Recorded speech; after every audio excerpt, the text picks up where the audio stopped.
Pleasure to call on Colonel Sean Morrow. We welcome you as our next speaker. He is the Director of Combating Terrorism Center at the United States Military Academy at West Point. Colonel Morrow leads one of the world's foremost institutions dedicated to counterterrorism research and education.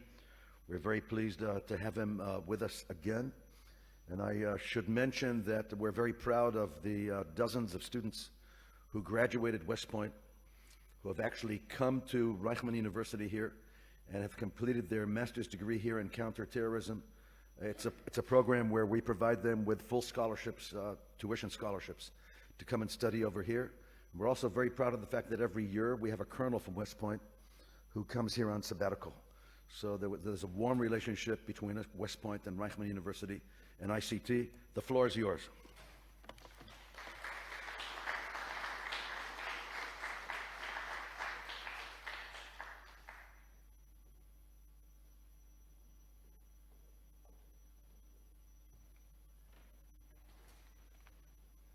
Good morning, friends. It's an honor to be back here at Reichman University, and we're so grateful to Professor Reichman and his vision and his effort and his persistence to make this the place that it has become. President Ginor, it's always an honor to be invited to spend a few days with you, but most importantly, to spend some time with this community that you have helped to build. I'm very proud of the long-standing friendship and relationship that our Combating Terrorism Center at West Point has with ICT. But of course, the relationship between West Point and Israel and the Jewish community is not a recent one by any means. In 1802, half of our first graduating class at West Point was Jewish. Now, though Simon Magruder Levy himself made up half of our first graduating class of 2, he started a proud tradition of over 1,000 Jewish graduates who have demonstrated excellence in our Army. But one is even more notable, not just for what he did for our Army, but what he did for Israel. General Mickey Marcus, who graduated from West Point in 1924 and served a complete career in the United States Army, was recruited by David Ben-Gurion to come here in 1947 and help in that war. Although he gave his life here in Israel, he's buried on our campus at West Point, and his blessed memory serves as a reminder to our cadets on what it means to serve, to be a warrior, and to be someone committed to your nation and your people. And for him, that was both the United States of America and Israel. West Point is in the business of training our cadets to be warfighters and to be lethal. And their ability to see his plaque in our synagogue and to walk past his gravesite or jog past it on our campus is just a tremendous opportunity for our young leaders to think about their future and who they might become. Though I'm an infantry soldier and also a political scientist, I sometimes take on the role of amateur philosopher. When I was here 2 years ago, what I spoke about was imagination. I asked our colleagues here to reflect on imagination, but mostly where it had failed us in the United States and where it had failed around the world when it comes to counterterrorism, and how we could better use our imagination as scholars, as policymakers and practitioners to better prepare to fight against terrorism. And this morning, what I want to ask those of you that are here is to pause from the fight and have an extension to that debate or conversation I started 2 years ago, and to go back and think about definitions. How do we define terrorism? Few places in the world understand more deeply that these definitions matter than those of us here in this room, in this time, and in this place. The definitions help shape strategy, law, legitimacy, and perhaps most importantly, the definitions impact human lives. So today, I want to ask you to think about the evolving definitions, not just how they've changed and why they might remain contested, but also what this implication has for the future of the definition and how scholars, operators, and policymakers should be thinking about this question. Since at least the 1970s, scholars have noted that terrorism is perhaps one of the most contested terms in international relations, with over 200 definitions cataloged around the world. Governments, international organizations, academic disciplines will all ask us to think about multiple different elements of the definition. First is the actors, right? Is terrorism something that only non-state actors can commit, or can states terrorize their populations? We think about the method and often reflect on the violence, but what about the intent? What is the target of the intent? Who are they trying to instill fear in? It's not often just the target. But then we think about the target. Most definitions want to tell you it's about civilians and non-combatants. But what happens when it's our military and our government in a non-combatant or outside of a war zone situation? And this ambiguity is not just scholars and policymakers playing around with words. It affects extradition treaties, sanctions, UN resolutions, battlefield rules, and perhaps most importantly in the modern era, public perceptions.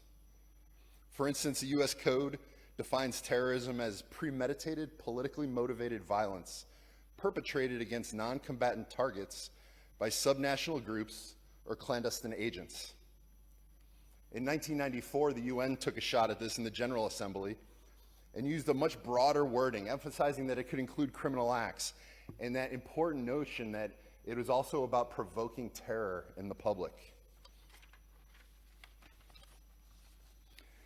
The definition has evolved through time, and for the scholars in the room, we think about the revolutionary period when we were talking about political violence often against rulers. Think about the anarchy bombings in Europe or assassination attempts in Tsarist Russia.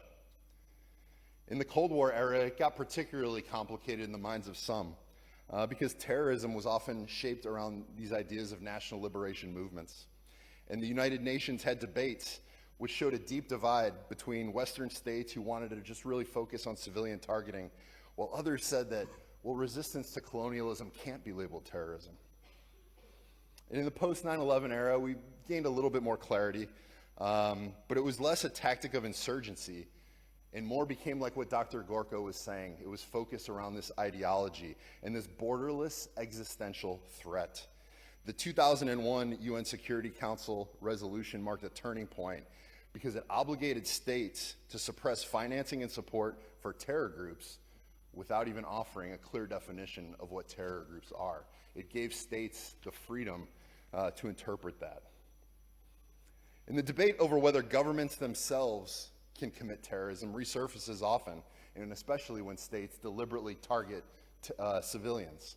Look now as President Zelensky consistently beats the drum that Russia, not its proxies, but Russia, is itself a terrorist entity. Groups like Hezbollah might try to attempt to blur the line, pretending to be a political party or a social movement or an armed militia. But nobody is really fooled by this self-driven narrative. They're exactly who we know they are, and we must name them directly as such. Often some of the existing definitions are based around our historical understanding of violence against hard targets in real tangible space. But we need to really start thinking about what this means now and in the future, in the digital realm, in the cyber realm, in the AI realm. Radicalized individuals acting alone, whether inspired by jihadist propaganda or political ideology, also challenge definitions that in the past have required there to be an organizational struggle or a clear political objective. Israel's been central to the definitional struggle, and for decades, this community has lived with attacks on buses, restaurants, kibbutz, synagogues, and more recently, the awful attacks of October 7th. Israelis know better than anyone that choosing these definitions impacts the legitimacy of the fight. And international forums have sometimes tried to hesitate to label attacks here as terrorism. But you've provided the legal framework to define terrorism as an act committed with political, religious, or ideological motive intended to provoke fear or public panic or to force a government or international organization to act or refrain from acting. And this legal clarity has given Israel operational tools to fight this fight today and in the future. In my own country, our recent declaration of cartels as foreign terrorist organizations has opened up a whole array of tools and policies to fight a scourge coming across our borders, that, as Dr. Gorka has said, has killed more Americans than any combination of knives, guns, or bombs ever has. And we might not come up with a consensus on a universal definition. We certainly aren't going to do it right here in these 15 minutes that I have with you. And in fact, we'll probably all leave here with different ideas of what it is and what it should be. But there are some principles that can guide us. And the first is just a focus on intent and targeting. The use or the deliberate use of violence against civilians or non-combatants for political, religious, or ideological aims. We can leave here knowing that there can be multiple levels, even within the same society or nation. That legal scholars must have very precise definitions to prosecute organizations as terrorist organizations or individuals as terrorists, but that operators often need the flexibility to be able to prosecute attacks on targets. We have to anticipate the new domains, cyber, drones, AI-enabled attacks that may produce the same strategic effects as traditional terrorism, but in a way we haven't thought about or seen yet. I think it's also important that we preserve a normative clarity, because if everything becomes terrorism, then the term loses its meaning. It's a very powerful meaning. But likewise, when we hear the old adage about freedom fighters, we must ensure we stand firm against a slide into moral relativism, particularly when the victims are our elderly, our children, our innocents, our hostages. No man committed to freedom and liberty and justice will intentionally pursue the death of innocent life, of life that cannot be defended. That's solely the domain of cowards. That's solely the domain of terrorists. The evolution of terrorism's definition tells us something slightly profound, right? It's a concept that's not static because the act of terrorism itself is not static. It's constantly evolving and changing across all of those factors that I recently raised.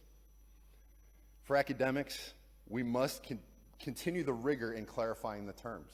We got to build on the seminal works of Dr. Bruce Hoffman and Alex Schmidt to just continue to think not only what it is, but what it will become. For operators and policymakers, it means that we have to adapt our strategies and our tactics to threats that may no longer be just about bombs, but also about cyber, about narratives, about legitimacy, about information. As Dr. Gorka said, it's about an ideology. As our colleague in the room, Jenny from Latvian law enforcement, was telling me yesterday, we don't spend enough time thinking about the information domain of terrorism. That's where the ideology expands. That's where the tactics and the attacks come from, is the information domain. A failure to do so, a failure to think about this information and ideological domain, really misses some of the fundamental elements of new definitions of terrorism. And for all of us here today, especially in this time, in this place, at the true forefront of the fight against terrorism and against an ideology that wants to kill, it's important that we continue to lead at the cutting edge of both theory and practice. We need the scholars to keep doing the work. We need the think tanks to keep helping us understand. We need the policymakers who are willing to know that although the United States has had this pivot to strategic competition, this fight, this counterterrorism fight, remains critical, and we have the assets to prosecute it. And to the operators on the ground, I don't need to tell you anything. I just need to thank you. Thank you for being the ones that are willing to protect the flock. Ultimately, no matter how we define it, I think it can sometimes simply come down to this. If our citizens, our people who we love, feel terrorized, then we're dealing with terrorism. It won't matter to them, to those who we protect, what the target was supposed to be. It won't matter to them what the political objective was. What matters is that they are afraid for their children, for their families, and they wonder, can we protect them? That's terrorism, when people feel terror. It's our duty to think about these definitions before we're surprised by the next evolution of actors, by the next evolution of tactics, by the next evolution of objectives. And it is an honor and a privilege to be in this fight with all of you. Thank you.